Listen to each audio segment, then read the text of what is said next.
Saya tidak percaya. Orang miskin makin banyak. Gimana pemimpin kita? Nggak punya hati.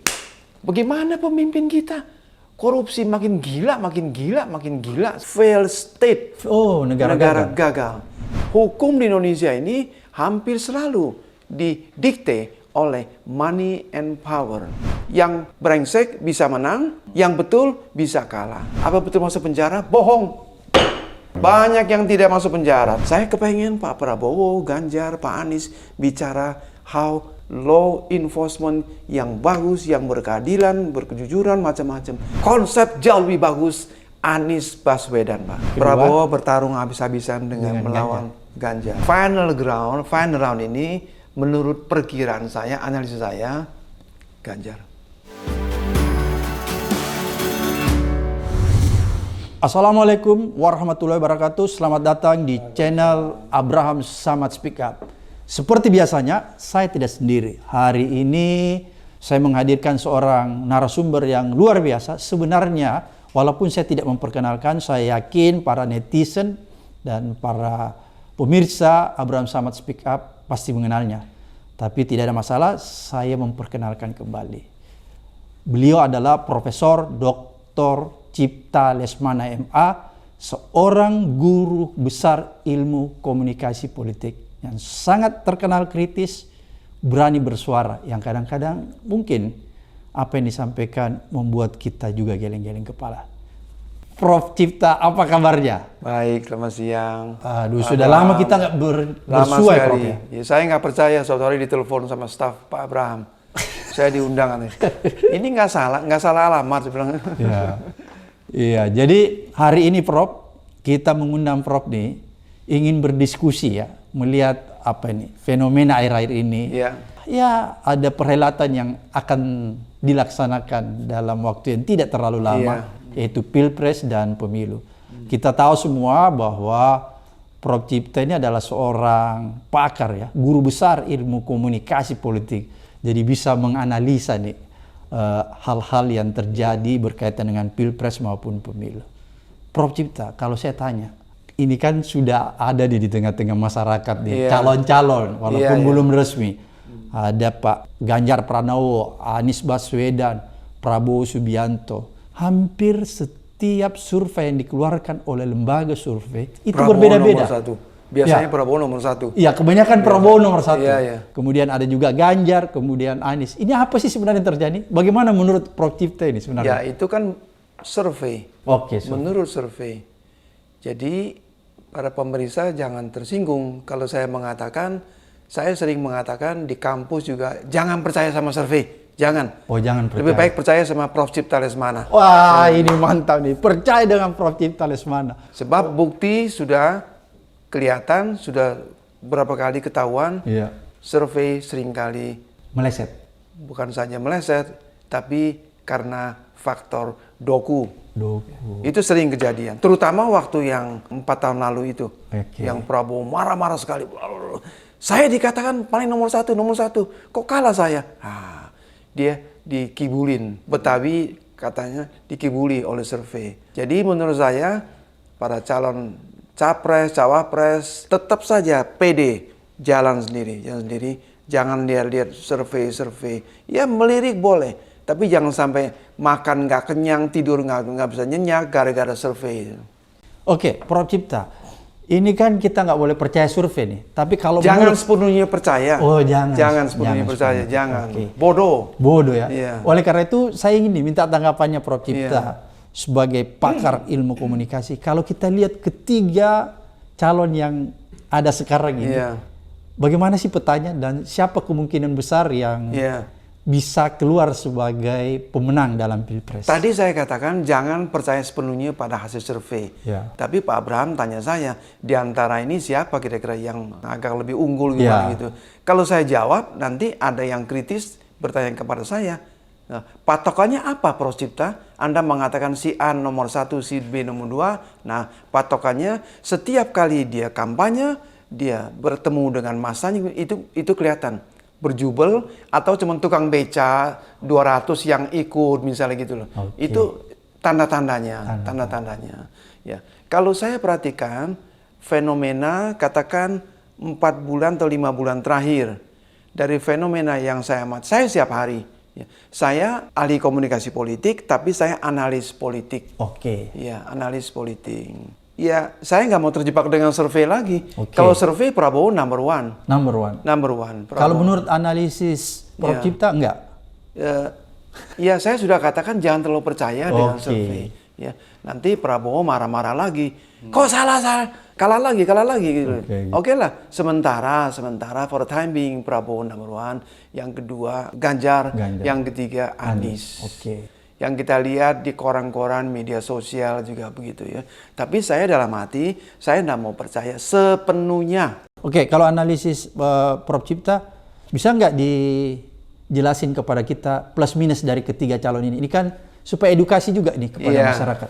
Kalau saya jawab mungkin Pak Abraham, pemirsa juga menuding ini kan subjektif. Oke, kalau saya diminta keluarkan pendapat juga, saya harus ngomong, gitu ya. Analisis. Pak Prabowo ini sudah berapa kali ikut capres, pemilu ya? 3 kali, 2 pilpres, 1 lagi cawapres ya. Ya, entah nasib sial atau gimana saya nggak tahu ya. Tapi itu ukuran juga menurut saya. Semuanya jeblok semua gitu ya. Pak Prabowo figur kita sudah tahu, mantan komandan Kopassus ya. Kalau ngomong pak gitu kan. Menggebu-gebu luar biasa sekali ya. Tapi secara konseptual kurang. Konsepnya kurang. Iya, konseptual kurang. Sampai hari ini dia sudah sering kampanye di mana-mana. Bagaimana pendapat Pak Prabowo tentang kelanjutan pembangunan kita ini? Bagaimana tentang law enforcement? Itu yang penting. Pak Abraham ini orang hukum, saya jelek-jelek begini, saya juga banyak pelajari hukum. Saya sekolah hukum, saya anggota MPR juga hukum gitu loh. Ya. Saya mana? Nggak pernah. Hukum kita ini memble, rusak, hancur. Banyak orang yang tidak tahu, kecuali Prof. Cipta Lesmana. Negara kita ini hampir lagi kejeblos ke failed state. Negara gagal. Apa itu negara gagal? Negara gagal adalah negara yang pemerintahnya, yang aparat hukumnya tidak bisa mengendalikan masalah-masalah hukum secara adil, secara berkeadilan dan equality before the law. Equality before the law, ya. Tidak ada itu. Ya. Hukum di Indonesia ini hampir selalu didikte oleh money and power, doku dan kekuasaan. Anda nggak punya doku, lupakanlah. Yang brengsek bisa menang, ya. Yang betul bisa kalah. Ya. Berarti kebenaran bisa dipermainkan, misalnya ada jaksa dihukum 8 tahun, masuk pengadilan tinggi 4 tahun, kemudian jadi 2 tahun, sampai ke Mahkamah Agung 2 tahun, setelah itu dapat remisi, ulang-ulang remisi, nggak sampai setahun, tok, bebas bersyarat, enak sekali, 8 tahun bisa begitu. Makanya nggak heran orang yang dijebloskan penjara, ya, diketok oleh Pak Hakim, dia bisa senyum. Ketawa-ketawa. Karena dia sudah tahu bahwa dia sudah tahu. Paling-paling setahun setengah masuk penjara, dan masuk penjara orang-orang yang terkenal itu. Apa betul masuk penjara? Bohong. Banyak yang tidak masuk penjara. Teman-teman wartawan saya ngomong sama saya. Oh, saya masih status wartawan saya. Prof. Jadi di penjara itu kadang-kadang dia nggak tidur di sana. Dia balik tidur ke rumahnya ya? Balik tidur ke rumahnya, bukan rahasia lagi. Kemarin kan ada lagi yang kasus polisi yang besar apa? Sambo. Ada berita Sambo keliaran di mana gitu loh. Nah, itulah hukum. Bagaimana? Nah, kita lihat pemimpin berganti, hukum makin jelek. Saya kepengen Pak Prabowo, Ganjar, Pak Anies bicara how to enforce law enforcement yang bagus, yang berkeadilan, berkejujuran, macam-macam. Tidak ada. Ini satu. Nah, terus ekonomi. Mana? Tidak pernah tuh pidato. Utang kita 8.000 triliun. Utang terus. Memang dibantah terus sama Sri Mulyani. Tadi pagi saya baru clipping.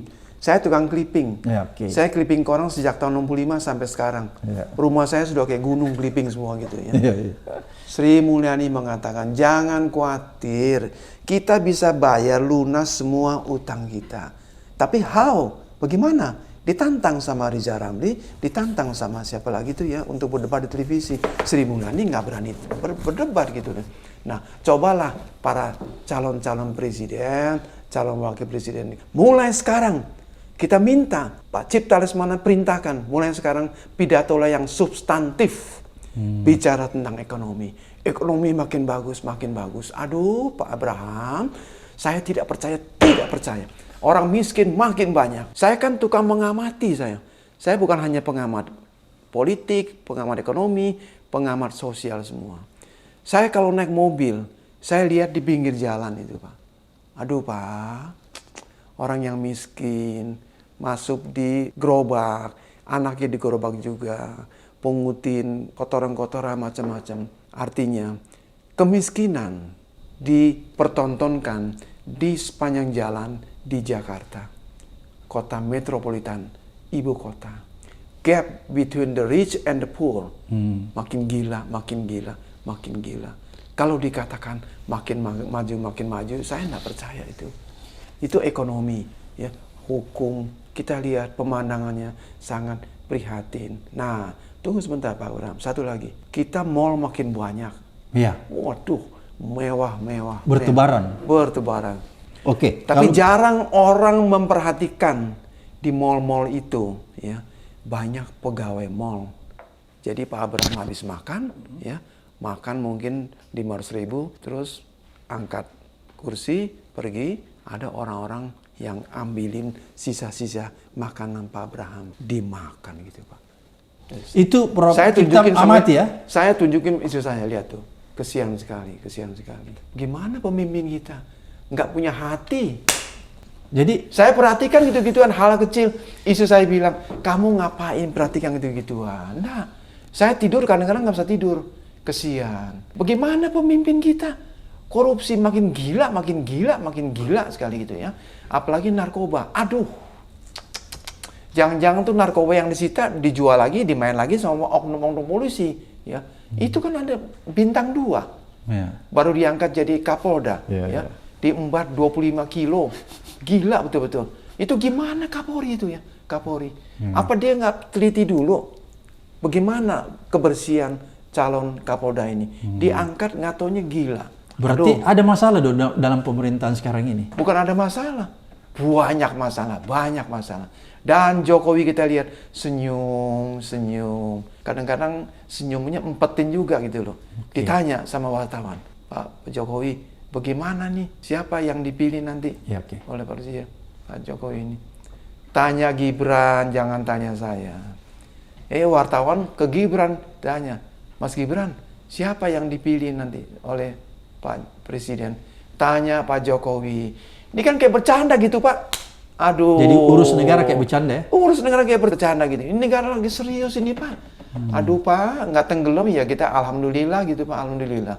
Jadi yang ingin saya katakan di sini adalah begitu banyak masalah, begitu banyak. Kok Pak Jokowi kesannya senyum. Tidak punya sensitivitas seperti begitu? Iya, sepertinya nothing happen. Oh, nothing happen. Kenapa ribur-ribur sih Pak Cipta Lesmana ini? Negara kita makin maju, semua makin maju. Hukum makin membeli, politik begini, semua cawe-cawe. Akhirnya Pak Jokowi ngaku juga kan, iya memang saya cawe-cawe. Kenapa nggak boleh? Jangan lupa ya Pak Abraham, jangan lupa. Sistem politik di Indonesia ini, presiden itu adalah juga di pemerintahan, juga di tempat lain. Dia boleh ngomong politik, boleh ngomong apa saja, boleh dong, kenapa jadi nggak boleh? Bukan ikut campur itu, bukan gitu loh. Nah, sekarang misalnya Menteri Perekonomian Erlangga. Ini kan mau digulingkan, ya, mau ditendang sama konco-konconya juga gitu ya. Yang mengeluarkan statement bahwa Erlangga tidak akan dikudeta adalah keluar dari istana pernyataannya. Bingung saya. Ya. Jadi menurut analisis Prof. Cipta itu apa sih sebenarnya yang terjadi begitu? Ya kan Pak Jokowi sudah ngomong memang saya cawe-cawe. terlalu banyak ikut campur tangan. Ya, mestinya Pak Jokowi sebagai presiden konsentrasi. Nah, ini Pak Jokowi seringkali tidak konsisten. Kira-kira 7 bulan lalu, Pak Jokowi sudah berikan peringatan kepada semua menterinya. Tolong menteri-menteri konsentrasi ke tugas masing-masing sebagai menteri. Jangan terlalu banyak campur mengenai pemilu-pemilu. Tugas sebagai menteri, tugas sebagai menteri. Pak Jokowi sendiri seringkali juga menceng. Bukan sebagai presiden, ya, ngomong macam-macam. Banyak yang nggak beres, Pak Abraham. Jadi ini makin dekat. Pemilu makin dekat, semua bertanya-tanya, siapa yang pilihan Pak Jokowi? Prabowo atau Ganjar? Ganjar ini kan orang PDIP. Resmi dideklarasikan oleh Ibu Megawati sebagai Ketua Umum PDIP, didampingin oleh Pak Jokowi. PDIP mencalonkan Ganjar sebagai calon presiden. Didukung, bahkan Jokowi menteriak, hidup Ganjar gitu ya. Tapi belakangan banyak indikasi, banyak non-verbal communication yang menunjukkan bahwa Jokowi tendensinya lebih condong ke Prabowo. Lebih sering ketemu macam-macam segala gitu ya. Sering pergi ke Kalimantan, ke pertanian, macam-macam. Jadi timbul spekulasi-spekulasi. Pak Jokowi ini sebetulnya lebih prefer ke Prabowo atau ke Ganjar. Ganjar. Nah ini tektok dulu. Kemarin ditanya sama wartawan, lupa saya acara apa gitu ya. Ada Gibran juga, ya. Pak Jokowi ditanya, Bapak Presiden bagaimana Pak? Ini Prabowo atau Ganjar? Tanya Gibran, terus wartawan rame-rame ke Gibran. Gibran ditanya, Mas Gibran, jadi Bapak ini pilih Prabowo atau Ganjar? Tanya Pak Jokowi. Ini masalah maha serius Pak Abraham. Kok seperti bercanda gitu ya. Nah, saya berspekulasi. Ada kemungkinan Pak Jokowi pilih Prabowo sebagai jagoannya di Pilpres nanti. Setelah itu, Prabowo pilih Gibran sebagai cawapres. Ini analisis Prof. Cipta Lesmana ya? Ini analisis. Kenapa dia akan pilih Gibran sebagai wakil? Supaya Pak Jokowi bisa berkuasa terus. Jadi, kalau Gibran sebagai cawapres, ini kan lagi di ini. Pak Abraham lebih tahu dari Judicial saya. review. Judicial review di MK. Yeah. MK. Tiba-tiba partai kecil PSI mengajukan gugatan gitu ya, bahwa batas umur wakil presiden 35 tahun lah, jangan tinggi-tinggi Pak Abraham lah. Pak Abraham kejem amat, saya kan wakil presiden 35 tahun boleh dong gitu. Nah, maksudnya supaya masuk ke umur Gibran gitu ya. Kalau ini diketok palu sama MK, sah, waduh, Gibran bisa wakil presiden. Ya. Saya katakan kalau Gibran ditetapkan oleh Prabowo sebagai calon presiden, Prabowo sebagai calon presiden, kalau Jokowi prefer Prabowo, terus Prabowo mengangkat Gibran sebagai wakil. Setelah MK ketok palu, nah, saya katakan yang berkuasa adalah Pak Jokowi lagi. Loh kok bisa? Kan wapresnya anaknya, Pak. Mohon maaf. Kan bisa di setel. Kamu mesti begini. Nah, tadi saya katakan Pak Jokowi ini nggak suka sama Anies. Bahkan mungkin benci sekali. Karena Anies sejak awal ini dia mau jungkir balikan kebijakan Pak Jokowi. Itu salah fatalnya. Yang pertama adalah IKN. Mesti diumpetin dulu, jangan buru-buru. IKN itu kalau anak-anak Betawi istilahnya gacoan, Pak. Main gundu ada gacoan, Pak. IKN itu gacoan dari Pak Jokowi. Lu jangan kutik-kutik IKN deh, marah deh. Proyek monumentalnya. Makanya Pak Prabowo juga nomor 1. Dia katakan, saya akan lanjutkan IKN. Semua proyek-proyek strategis Pak Jokowi akan saya lanjutkan kalau saya jadi presiden. Nah, itulah sedikit saya lompat latar belakang kenapa Pak Jokowi nggak suka dengan Anies Baswedan. Ya, nah, Anies belakangnya kan Surya Paloh. Ya. Saya melihat Surya Paloh ini diam-diam juga very powerful. Makanya Pak Jokowi nggak berani menggecek ketua umum Nasdem ya, nggak berani nih. Ya. Cukup berkuasa. Cukup powerful ya. Ini menarik nih apa yang disampaikan Prof. Cipta, seolah-olah membangunkan kita bahwa ada masalah yang besar sedang terjadi di negeri ini ya, yang harus mendapat perhatian serius dari kepala negara, tapi kelihatannya tidak terlalu ditanggapi serius. Seperti yang begitu kira-kira Prof. Cipta mau katakan ya. Mana masalah yang Kementerian Keuangan yang waktu itu dibongkar sama Mahfud sudah tenggelam dan perdebatan panas sekali dengan DPR. 349 triliun. Iya, luar biasa. Hilang. Gimana? Banyak masalah yang begitu hebat sekali hilang, lenyap.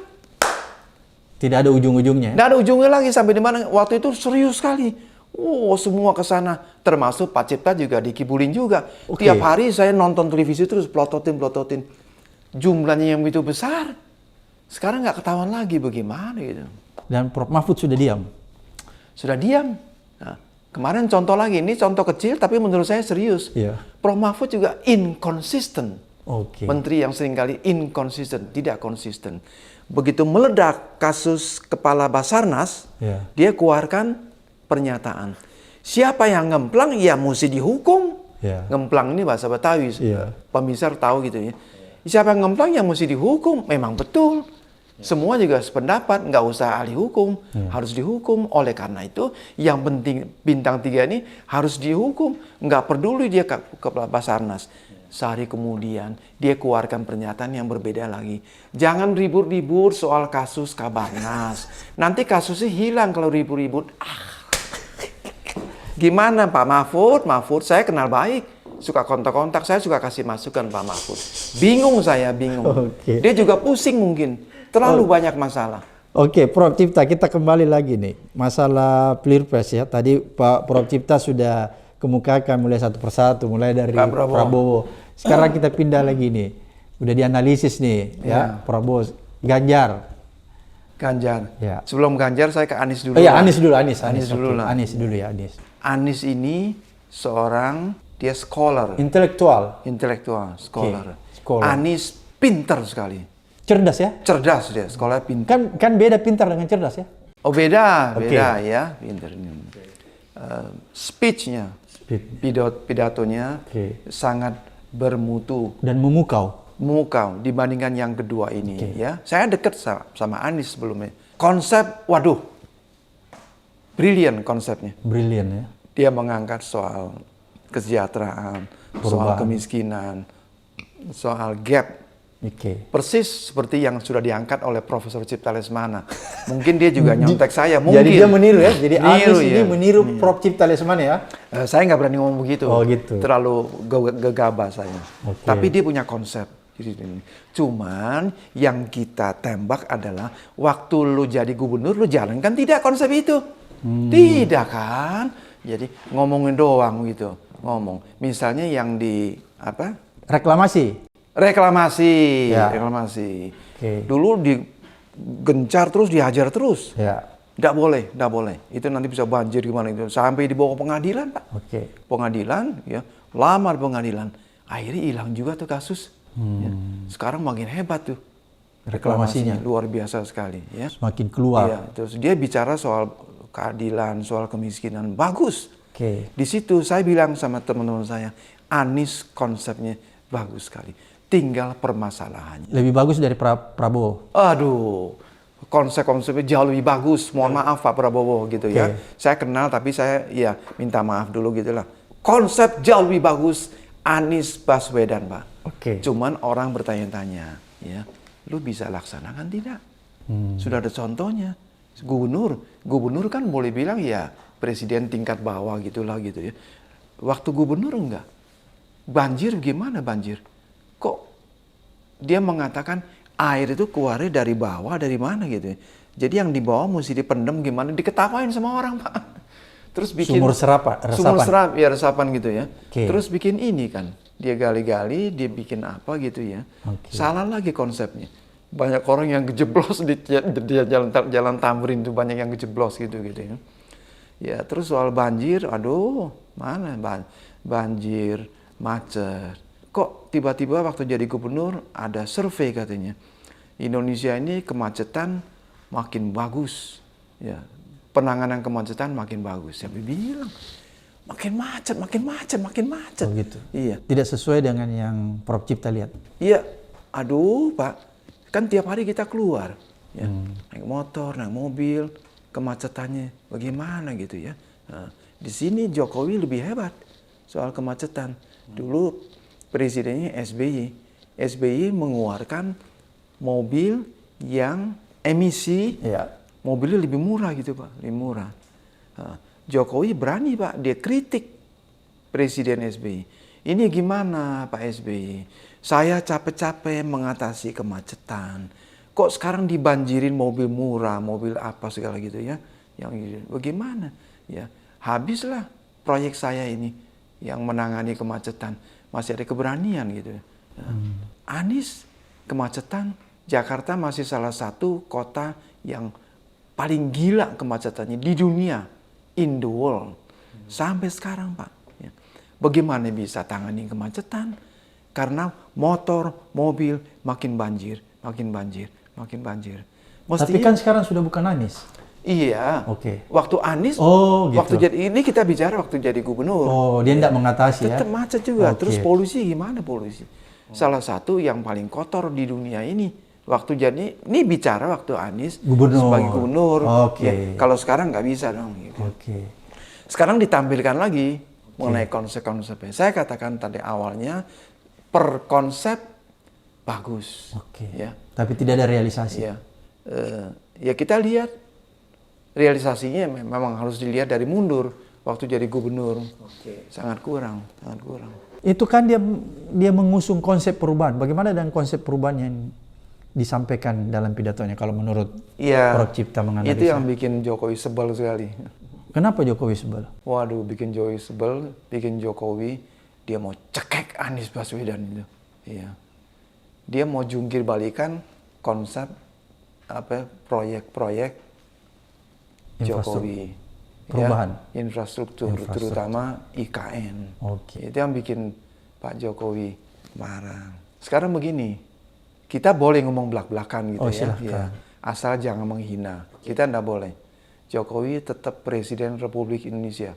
Kita harus hormati, ya, harus angkat dignity-nya, harus ya, enggak boleh menghina.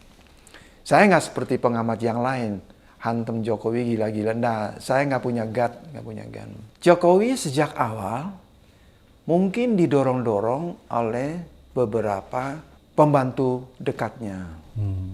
Maju lagi Pak. Ya. Jadi kelihatan Jokowi kepengen 3 periode. Itu kelihatan sekali. Tentu Jokowi tidak pernah mengatakan secara verbal. Masih ingat ada tukang survei itu yang mengatakan Indonesia akan kacau, akan rusuh kalau tahun 2004 bukan Prabowo dan Jokowi yang jadi presiden dan wakil presiden. Saya begitu baca, saya banting tuh koran tuh. Ini surveyor apa, orang gila nih? Buta atau gimana? Dia nggak tahu konstitusi gimana? Konstitusi mengatakan presiden hanya bisa 2 periode, bisa diperpanjang lagi tapi cuma 1 periode. Dengan cara apapun nggak bisa, itu melanggar ya. Melanggar konstitusi kan? Melanggar konstitusi. Saya jelek-jelek begini, Pak Abraham, saya anggota komisi konstitusi pada konstitusi, awalnya. Ya, saya awal reformasi ya. Iya, diangkat oleh MPR, oleh Pak Amin Rais waktu itu. Dia mengatakan Indonesia akan rusuh, akan huru-hara, membangkitkan ketakutan. Waduh, harus Jokowi lagi sebagai presiden atau sebagai wakil presiden, Prabowo sebagai presiden. Ya nggak bisa dong. Saya katakan ya, Pak Jokowi ini kelihatannya kepengen sekali. Ngebet 3 periode. Ya. Itu menurut analisis Prof Cipta ya? Saya yakin sekali, itu analisis. Sebab ada 4 indikasi. Itu indikasi pertama. Indikasi kedua, muncullah Luhut Panjaitan. Yang mengatakan, saya punya mengantongi 1 juta atau 2 juta data yang menginginkan bahwa Jokowi run again, maju lagi, presiden lagi. Terus yang ketiga, wakil ketua Mahkamah Konstitusi. Ini wakil ketua ngaco nih. Wakil ketua Komisi Konstitusi tidak punya kewenangan ngomong begitu. Bahwa Jokowi bisa maju lagi, tetapi sebagai wakil presiden. Sebagai presiden nggak bisa. Ngaco dibom habis-habisan sama profesor-profesor ahli tata negara. Nggak bisa. Ya. 3 indikasi, 1 indikasi lagi saya lupa gitu ya. Nah, indikasi-indikasi ini saya sebagai analis politik, saya berkesimpulan. Diam-diam rupanya Pak Jokowi memang kepengen. Nah, indikasi yang keempat mengenai Gibran ini. Wali Kota Solo Gibran. Gibran gitu ya. Oke, kalau begitu menurut analisis Prof. Cipta, kalau misalnya nanti pada akhirnya ternyata betul-betul 3 calon ini maju, ini kan nggak mungkin ada yang menang 1 putaran kan? 1 pasti jomplang, jatuh. Ya, pasti ada 1 yang out ya di putaran. Kalau 3 ini maju, ya siapa yang maju di babak kedua? Prabowo akan bertarung habis-habisan dengan Anies. Jadi kalau 3 maju ini, yang keluar menurut analisis saya. Oke, siapa yang maju di putaran kedua? Putaran kedua ya itu. Siapa? Anies sama Prabowo. Bukan Ganjar? Ganjar saya lihat kurang gregetan gitu ya. Kurang gregetan. Tapi kan partainya besar. Iya, PDIP. Partainya besar. Terus sampai hari ini belum tahu lagi siapa cawapresnya. Kalau Ibu Mega jeblok lagi pilih cawapresnya, saya sudah kasih masukan. Prof. Cipta sudah kasih masukan. Iya, saya punya channel juga gitu loh. Ya. Pantas Prof. Cipta saya sudah pakai baju merah juga ini. Saya 3 kali pemilu coblos PDIP terus. Oke. Gitu. Jadi sudah kasih masukan. Siapa tuh? Cawapres. Oh, enggak boleh dong, Pak. Very confidential. Very confidential. Oke. Yang jelas Prof. Cipta sudah masukkan calon yang ideal ya menurut Prof. Cipta. Yang menurut saya mendingan bisa lebih kuat Ganjar. Bisa memperkuat law enforcement yang tadi Prof. Cipta. Iya, ada Pak, ada yang cukup jagoan gitu ya. Jagoan. Kalau misalnya itu ternyata yang dipilih Bu Mega, yang calon yang menurut Prof. Cipta. Pak Abraham jangan tanya saya kenapa jeblok, jangan. Oke, saya nggak tanya. Oke, kalau begitu berarti menurut analis Prof. Cipta Lesmana nih, pakar politik, bahwa kalau 3 pasangan ini, misalnya kalau cuma 3, kan kita nggak tahu, siapa tahu nanti 4 kan gitu. Iya, kemungkinan. Kayaknya saya sudah kasih masukan. Tapi kalau seumpamanya tadi kan ada analis Prof. Cipta itu tentang wakil yang bisa menguatkan posisi Ganjar. Nah, kalau misalnya masukan Prof. Cipta tadi disampaikan Ibu Mega dan itu yang dipilih untuk menguatkan Ganjar. Masih ada peluang Anies jatuh. Berarti di putaran kedua Prabowo bertarung habis-habisan dengan melawan Ganjar. Oke. Ketika bertarung habis-habisan antara Ganjar dan Prabowo, siapa yang akan memenangkan Pilpres? Iya, ini sebelum jawab minum dulu saya. Silakan minum Prof. Cipta, harus kita minum ini. Ini ngeri-ngeri sedap ini. Jawabannya Prof. Cipta ini. Saya ketok gelas, mudah-mudahan nggak pecah. Nggak apa-apa, Prof. Jatuh Prabowo. Jadi kalau Ganjar pasangannya kuat, berkelahi dengan Prabowo, quote unquote, ya, bukan berkelahi anak Betawi, bukan melawan Prabowo plus siapa saya nggak tahu gitu. Ganjar yang memenang ya? Ganjar. Oke. Jadi ini clear ya? Ganjar sangat populer. Dia merakyat. Pak, saya kan ngajar komunikasi politik. Saya ngajar ilmu politik. Itu dikasih tahu Pak, di textbook kan. Anda mau jadi presiden, mau jadi ini, kampanyenya harus ini. Jadi kampanye penting sekali. Makanya komunikasi politik sangat-sangat penting. Anda yang kurang ngerti, belajarlah dengan Prof. Cipta Lesmana. Khusus komunikasi politik. Oke, Prof. Ini kita sudah di penghujung. Kira-kira masih ada yang Prof mau sampaikan nih? Sebagai informasi mungkin atau pencerahan bagi pendengar. Iya, satu harapan kita bahwa semua kontestan Pilpres Pemilu 24 ini wajib harus menjaga persatuan dan kesatuan bangsa. Ingat, ini pertaruhannya kesatuan bangsa dan negara kita. Terus ingat jangan membelokkan, jangan merusak NKRI. Jangan merusak ideologi Pancasila. Kita tetap harus lurus ke sana. Nah, khusus yang poin ini saya secara khusus arahkan kepada Pak Anies Baswedan. Ingat, NKRI, ya, ideologi Pancasila, Undang-Undang 95. Mudah-mudahan Pak Abraham jangan tanya saya, kenapa diarahkan poin ini kepada Anies Baswedan. Ya, Bapak sudah tahu lah. Oke, jadi sekali lagi Prof. Cipta, terima kasih atas informasi pencerahannya. Sama-sama. Di channel Abraham Samad Speak Up. Jadi Prof. Cipta sudah melakukan sebuah analisis politik bahwa kalau 3 pasangan ini yang maju dan sesuai masukan Prof. Cipta kepada Ibu Mega tentang wakil presiden untuk Ganjar, maka Prof. Cipta meyakini bahwa yang memenangkan pertarungan adalah Ganjar Pranowo. Ronde pertama Prabowo versus Ganjar. Oke, ronde pertama. Oke, kan diadu lagi. Iya, terus masuk ronde kedua. Final round ini menurut perkiraan saya, analisis saya, Ganjar.